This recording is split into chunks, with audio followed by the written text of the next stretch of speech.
بسم اللہ الرحمن الرحیم۔ السلام علیکم۔ غزوہ خیبر۔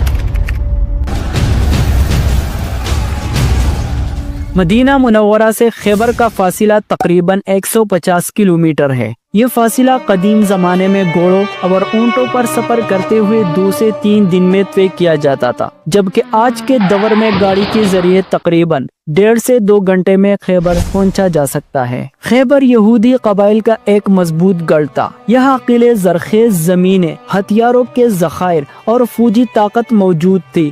بنو نذیر کے وہ یہودی جنہیں مدینے سے نکالا گیا تھا خیبر میں آباد ہو گئے اور مسلسل قریش و دیگر قبائل کو مسلمانوں کے خلاف بھڑکا رہے تھے۔ مسلمانوں کا بڑا خواہش خیبر کا فتح ہونا، کیونکہ خیبر کے یہودیوں نے کئی بار مسلمانوں کے خلاف سازشیں کیے اور جنگ خندق میں قریش کی مدد کی۔ خیبر کے سردار مسلسل قریش اور دیگر قبائل کو مسلمانوں کے خلاف متحد کر رہے تھے۔ نبی کریم صلی اللہ علیہ وآلہ وسلم سے کیے گئے معاہدوں کی خلاف ورزی کی گئی۔ مسلمانوں کے لیے ضروری تھا کہ وہ اپنے شمال میں موجود اس خطرے کو ختم کریں۔ نبی کریم صلی اللہ علیہ وآلہ وسلم نے 1600 مجاہدین کا لشکر تیار کیا، جن میں سے 200 گھوڑا سوار بھی شامل تھے۔ اسلامی فوج میں زیادہ تر وہی صحابہ کرام رضی اللہ تعالی عنہم اجمعین تھے جو حدیبیہ کے موقع پر بیعت رضوان میں شامل ہوئے تھے۔ جب اسلامی لشکر مدینہ سے خیبر کی طرف روانہ ہوا تو وہ مکمل جنگی تیاری میں تھا۔ نبی کریم صلی اللہ علیہ وآلہ وسلم کی حکمت عملی یہ تھی کہ مسلمان زیادہ تر رات کے وقت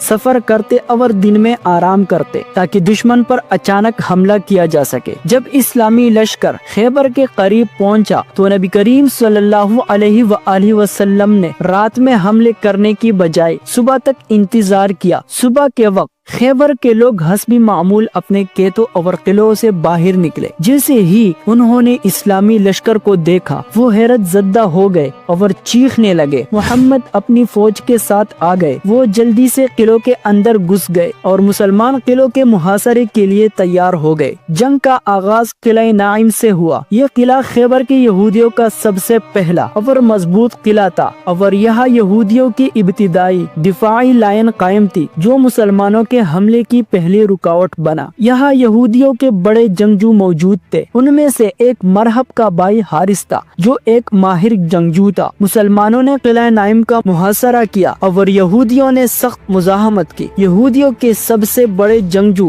حارث نے مسلمانوں کو للکارا۔ حضرت محمد بن مسلمہ رضی اللہ تعالی عنہ آگے بڑھے اور مقابلے میں حارث کو قتل کر دیا۔ اس کے بعد یہودیوں کے حوصلے پست ہو گئے اور مسلمانوں نے قلعے پر حملہ تیز کر دیا۔ جب یہودی جنگجو مارے گئے تو مسلمانوں نے قلعے میں داخل ہو کر اسے فتح کر لیا۔ یہ خیبر کی جنگ میں مسلمانوں کی پہلی بڑی کامیابی تھی۔ قلعہ نائم کے فتح کے بعد مسلمانوں نے قلعہ صعب بن معاذ کی طرف پیش قدمی کی اور اس کا محاصرہ کیا۔ یہودیوں نے قلعے کے اندر سے شدید تیر اندازی اور پتھراؤ کیا تاکہ مسلمان قلعے کے قریب نہ آ سکے۔ مسلمانوں نے کئی دنوں تک قلعے کا محاصرہ جاری رکھا اور قلعے کو توڑنے کی کوشش کی۔ مسلسل محاصرے اور شدید لڑائی کے بعد یہودیوں کی مزاحمت کمزور پڑ گئی۔ مسلمان قلعے میں داخل ہو گئے اور یہودیوں کو پسپا کر دیا۔ قلعے میں موجود خوراک، ہتھیار اور دیگر قیمتی اشیاء مسلمانوں کے قبضے میں آ گئے۔ یہودیوں کو زبردست نقصان ہوا اور وہ باقی قلعوں کی طرف پسپا ہو گئے۔ اس کے بعد مسلمانوں نے قلعہ زبیر اور دیگر قلعوں کی طرف پیش قدمی کی۔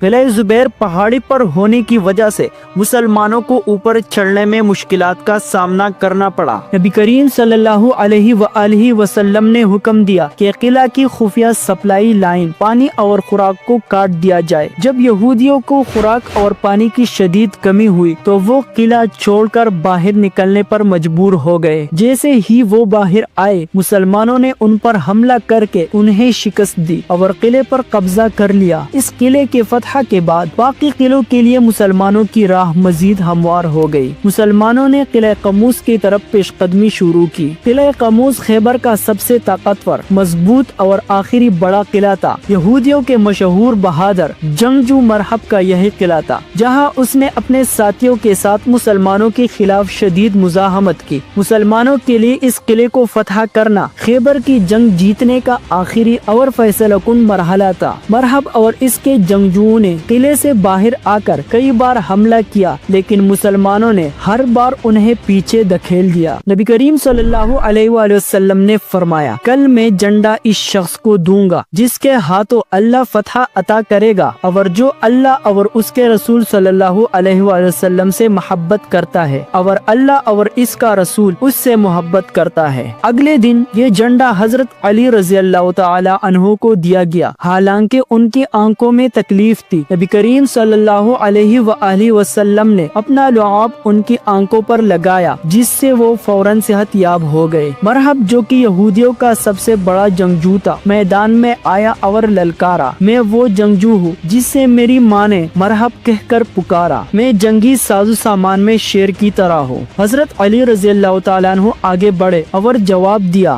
میں جنگل کے شیروں کی طرح دشمنوں کو چیرنے والا ہوں۔ دونوں میں شدید مبارزت ہوئی اور پھر حضرت علی رضی اللہ تعالیٰ عنہ نے مرحب کو ایک ہی ضرب میں قتل کر دیا۔ مسلمانوں نے قلعے پر حملہ تیز کر دیا، لیکن دروازہ بہت مضبوط تھا۔ حضرت علی رضی اللہ تعالی عنہ نے زبردست طاقت سے قلعے کا دروازہ پکڑا اور اکھاڑ کر زمین پر پھینک دیا۔ بعد میں صحابہ کرام رضی اللہ تعالی عنہم اجمعین نے آزمایا تو 40 آدمی بھی اس دروازے کو اٹھا نہ سکے، جو حضرت علی رضی اللہ تعالی عنہ کی بے مثال طاقت کی دلیل ہے۔ مسلمانوں نے قلعے میں داخل ہو کر اسے فتح کر لیا۔ اس کے بعد صرف 2 قلعے باقی تھے، ایک قلعہ وطویہ اور دوسرا قلعہ سلالم۔ نبی کریم صلی اللہ علیہ وآلہ وسلم نے ان دونوں کا محاصرہ کیا۔ یہودیوں نے قلعے کے اندر بند ہو کر دفاع کیا، کیونکہ وہ جانتے تھے کہ باہر نکلنا ان کے لیے موت کے برابر ہے۔ جب یہودیوں کے لیے خوراک اور پانی ختم ہو گیا تو انہوں نے ہتھیار ڈال دیے اور صلح کی درخواست کی۔ نبی کریم صلی اللہ علیہ وآلہ وسلم نے رحمت اور حکمت کے ساتھ